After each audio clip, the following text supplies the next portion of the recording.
अपना chapter number 5 start करेंगे जिसका नाम है कोल एंड पेट्रोलियम, जिसमें हम पढ़ेंगे नेचुरल रिसोर्स के टाइप के बारे में, जो दो टाइप के होते हैं, इनएग्जॉस्टिबल एंड एग्जॉस्टिबल। सेकंड होता है फॉसिल फ्यूल। फॉसिल फ्यूल क्या होते हैं उसके बारे में पढ़ेंगे। उसके बाद coal, formation, type and uses of coal. Petroleum पढ़ेंगे, पेट्रोलियम का फॉर्मेशन, रिफाइनिंग, यूज और नेचुरल गैस भी पढ़ेंगे। लिमिटेशन क्या है, कंजर्वेशन ऑफ फॉसिल फ्यूल, ये भी पढ़ेंगे।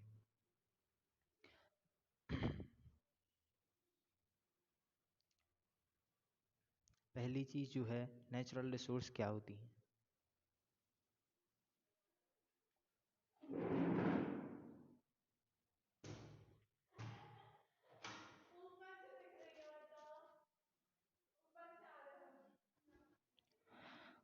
नेचुरल रिसोर्स क्या होती है, अर्थ जो है स्टोर हाउस है बहुत सारे मटेरियल का। जितनी भी हमें नेचुरल रिसोर्सेज क्या कहलाती हैं, तो जितनी भी चीज़ें हमें नेचर से मिलती हैं वो सभी क्या होती हैं, नेचुरल रिसोर्सेज होती हैं। ये अलग अलग डिफरेंट फॉर्म में हमें मिल सकती हैं। वो गैस भी हो सकती है, लिक्विड भी हो सकती है, सॉलिड भी हो सकती हैं और एनर्जी भी हो सकती है। जैसे हमें कोल मिलता है, पेट्रोलियम मिलता है, तो ये सभी क्या है, नेचुरल रिसोर्स, क्योंकि ये अर्थ के अंदर से मिलती हैं। अब ये जैसे कोल है तो कोल क्या है, सॉलिड है। इसी टाइप से कोल के बाद में जब हम जाते हैं तो दूसरा हमें क्या मिलता है, पेट्रोल मिलता है। पेट्रोल कैसा होता है, लिक्विड होता है। तो ये अलग अलग चीज़ें हमें मिलती हैं। तो नेचुरल रिसोर्स क्या होती है, जो भी चीज़ हमें अर्थ के अंदर से मिलती है वो सब क्या होती है, नेचुरल रिसोर्स होती हैं।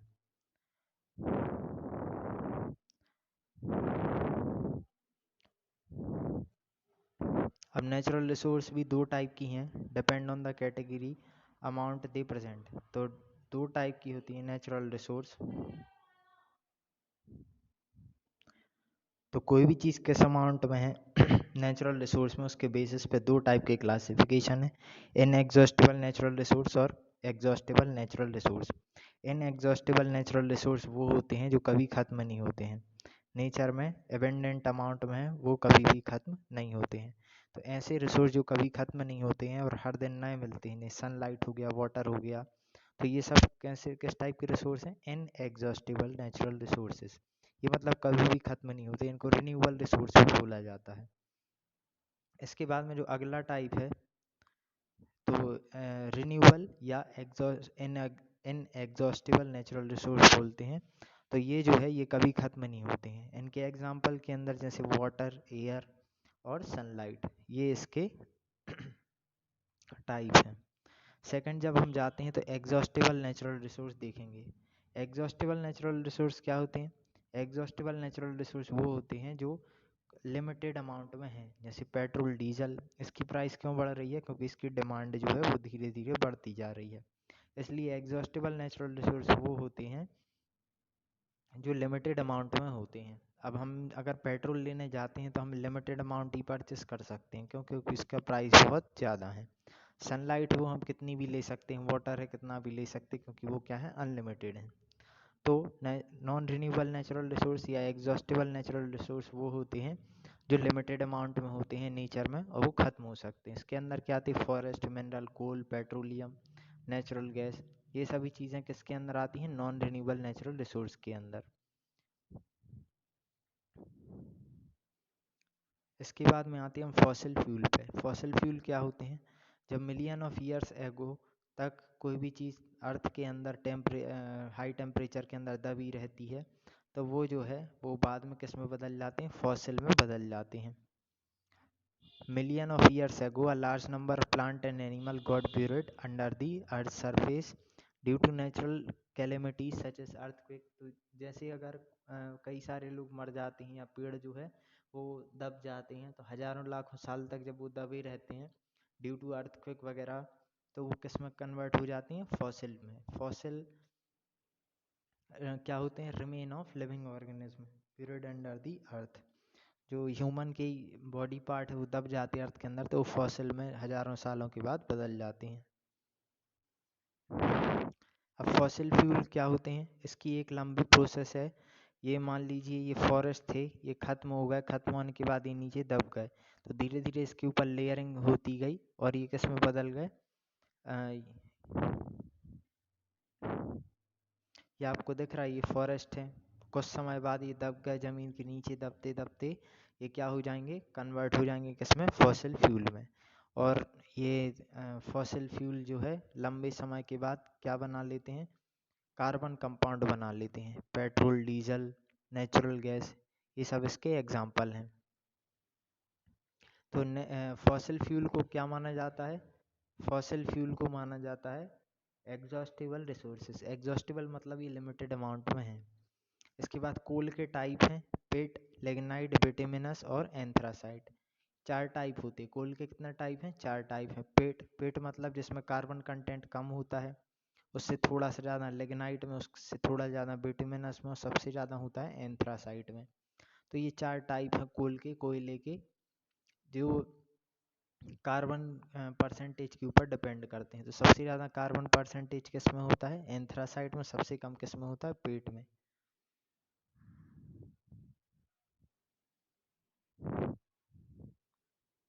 अब कोल क्या होता है, coal is commonly use for fossil fuel.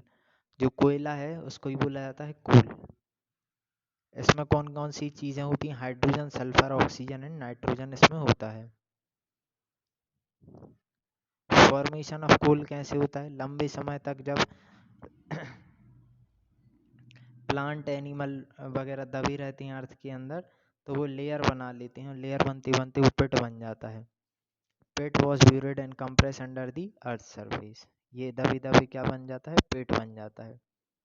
और नीचे जाने पे लिग्नाइट मिलता है, और नीचे जाने पे बिटुमिनस, और नीचे जाने पे एंथ्रासाइट। ये टाइप हो गए।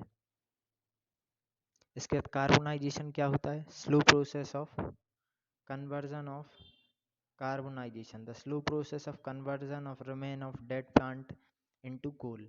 डेड एनिमल या प्लांट के कन्वर्ट होने को कोल में क्या कहलाता है, कार्बोनाइजेशन कहलाता है। इसके बाद जाते हैं हम टाइप ऑफ कोल। तो टाइप ऑफ कोल जो अभी बताया हमने वही है। लिग्नाइट, लिग्नाइट में 60 to 70% कार्बन कंटेंट होता है। लिग्नाइट क्या है, कोल का टाइप है जिसमें कार्बन परसेंटेज 60 to 70% होता है।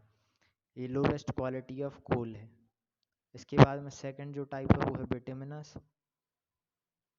बिटुमिनस में जो कार्बन परसेंट होता है वो 70 to 85% होता है। ब्राउन होता है, इसका कलर कैसा होता है, ब्राउन होता है। इसके बाद में एंथ्रासाइट है। एंथ्रासाइट में 85% से ज़्यादा कार्बन होता है, और इसमें बहुत कम मॉइस्चर होता है। इसके बाद डिस्ट्रक्टिव डिस्टिलेशन ऑफ कोल पे आते हैं हम। जब डिस्ट्रक्टिव डिस्टिलेशन कोल क्या है, जब बहुत ही ज़्यादा हाई टेम्परेचर पर किसी चीज़ को हीट किया जाता है तो वो कोक देता है। कोक के बाद कोल तार, कोल तार के बाद कोल गैस। ये 3 प्रोडक्ट हमें मिलते हैं। तो डिस्ट्रक्टिव डिस्टिलेशन ऑफ कोल से हमें क्या मिलती हैं, 3 चीज़ें मिलती हैं डिस्ट्रक्टिव डिस्टिलेशन ऑफ कोल से। सच एस कोक मिलता है, कोल तार मिलेगा, और कोल गैस। ये 3 चीज़ें मिलेंगी।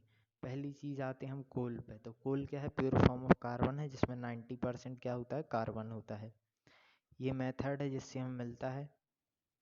इसमें कोल को गर्म किया जाता है जिससे गैस अलग निकल जाती है और कोल तार नीचे जमा हो जाता है। अब ये कोल तार क्या होता है, जो रोड वगैरह बनते हैं तो उस पर जो ब्लैक ब्लैक कलर का सब्सटेंस डाला जाता है, डामल बोलते हैं जिसको, वही क्या कहलाता है, कोल तार कहलाता है।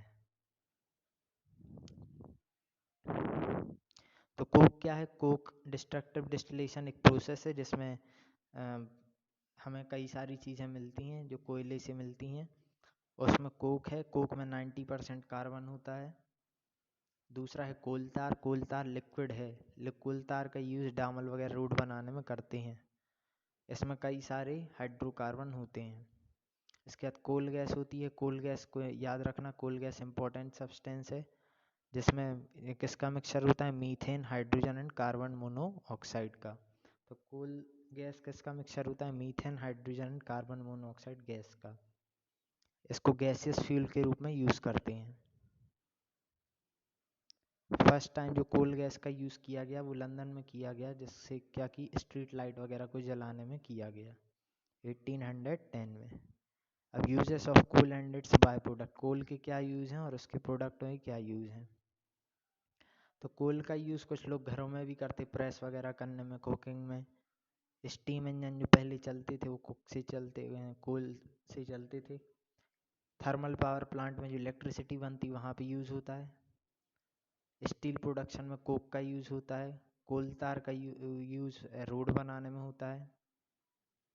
इसके बाद में कोल गैस का यूज़ इंडस्ट्री में होता है और कुकिंग में भी होता है। इसके बाद आते पेट्रोलियम। पेट्रोलियम क्या है? पेट्रोलियम जो है क्रूड ऑयल से मिलता है, इसको ब्लैक गोल्ड भी बोला जाता है। पेट्रोलियम कहाँ से मिलता है? क्रूड ऑयल से, माने कच्चे तेल से। जैसे कोल मिलता है उसी टाइप से अर्थ के अंदर बहुत ही ज़्यादा बिलो द अर्थ सरफेस हमें पेट्रोल मिलता है, जो क्रूड ऑयल से मिलता है। क्रूड ऑयल को रिफाइन करके हमें पेट्रोल मिलेगा। अब फॉर्मेशन ऑफ पेट्रोलियम कैसे है? पेट्रोल फॉर्म होता है by microscopic plant and animal buried under the sea. समुद्र के अंदर जितनी ही प्लांट लाइफ होती हैं वो सब जब समुद्र के अंदर दबे रहते हजारों साल तक, तो हमें समुद्र के अंदर से ही पेट्रोल हमें मिलता है। ये डायग्राम दिख रहा है, तो इस डायग्राम में हमें दिख रहा है कि समुद्र के नीचे अब हजारों सालों तक ड्रिलिंग की जाती है, तो इस ड्रिलिंग से हमें क्या मिलता है? पेट्रोल वगैरह मिलता है।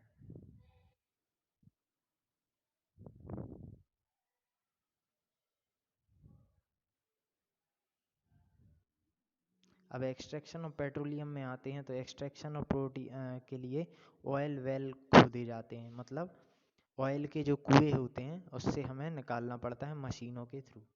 इसके बाद रिफाइनिंग होती है। रिफाइनिंग का मतलब अलग अलग टेम्परेचर पे अलग अलग चीज़ों को प्राप्त करना क्या कहलाता है? रिफाइनिंग कहलाता है।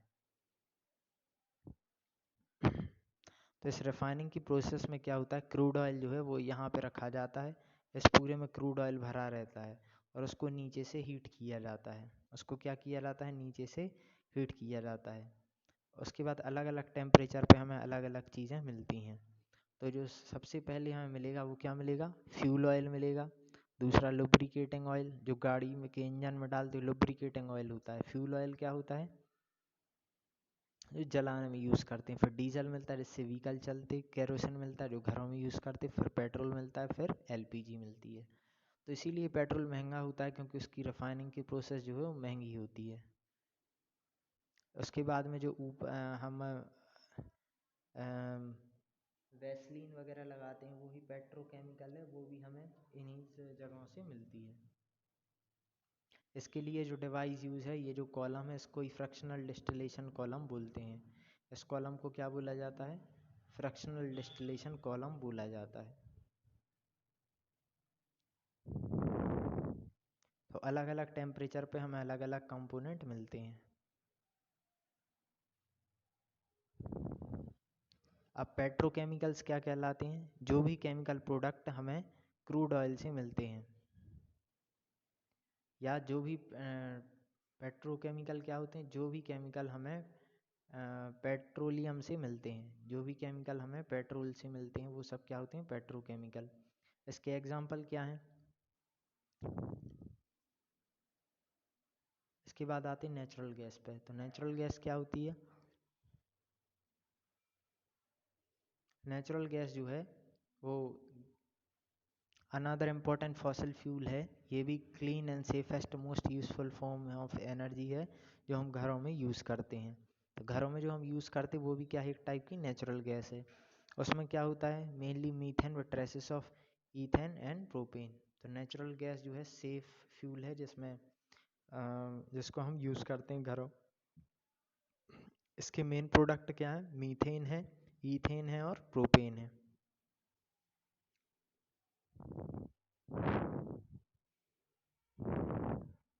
अब यूजेस ऑफ नेचुरल गैस पे आए तो पहली चीज़ तो हम पेट्रोल यूज़ जो है नेचुरल गैस का वो क्या है? Piped natural gas, PNG. उसके बाद व्हीकल वगैरह में यूज़ करते हैं हम। सीएनजी का यूज़ कहाँ किया जाता है? सीएनजी का use alternative for petrol and diesel, car वगैरह में। इसके बाद अलग अलग anti freezing pesticide pharmaceutical fabrics वगैरह में यूज़ होते हैं।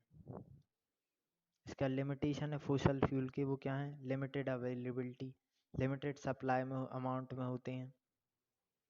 पॉल्यूशन, इसके बाद में ये सभी चीज़ें जलने पे क्या करती हैं? Pollution. Conservation of fossil fuel पे आते, इसके बाद कई सारे टॉक्सिक सब्सटेंस निकलते हैं पॉल्यूशन से, इनको बर्न करने पर नेचुरल, जैसे कार्बन डाइऑक्साइड निकलती, sulphur dioxide, nitrogen dioxide, carbon monoxide and lead particle, इन्हीं को एयर पॉल्यूशन बोला जाता है। इसके बाद कंजर्वेशन ऑफ के लिए क्या करना चाहिए, maintaining vehicle properly, using public transport, switching off engine, using bicycle, maintain correct tyre pressure, using alternative source of energy, uses solar cooker, use solar panel to generate electricity। ये कुछ हमें major हैं जो अपनाने चाहिए एनर्जी को save करने के लिए, क्योंकि वो क्या है, लिमिटेड अमाउंट में है, इसलिए non renewable source of energy है, मतलब हमें हर दिन नए नहीं मिलते, एक बार ख़त्म हो गए तो हो गए। ये पेट्रोल एक बार अगर ख़त्म हो गया तो उसको वापस ला सकते, नहीं ला सकते, हमें क्या लेना पड़ेगा, नया पेट्रोल लेना पड़ेगा, इस टाइप से। तो हमें व्हीकल की प्रॉपर सर्विसिंग करानी चाहिए। ट्रांसपोर्ट के लिए हमें पब्लिक ट्रांसपोर्ट का यूज़ करना चाहिए, टैक्सी वगैरह का। स्विचिंग ऑफ इंजन, मतलब रेड लाइट हो तो इंजन बंद रखना चाहिए। बाइसिकल का यूज़ करना चाहिए। मेंटेन करेक्ट टायर प्रेशर, सो कम पेट्रोल वगैरह उसको लगे। अल्टरनेटिव सोर्स ऑफ एनर्जी का यूज़ करना चाहिए। सोलर कुकर का यूज़ करना चाहिए और सोलर पैनल लगाने चाहिए इलेक्ट्रिसिटी जनरेट करने के लिए। Thank you.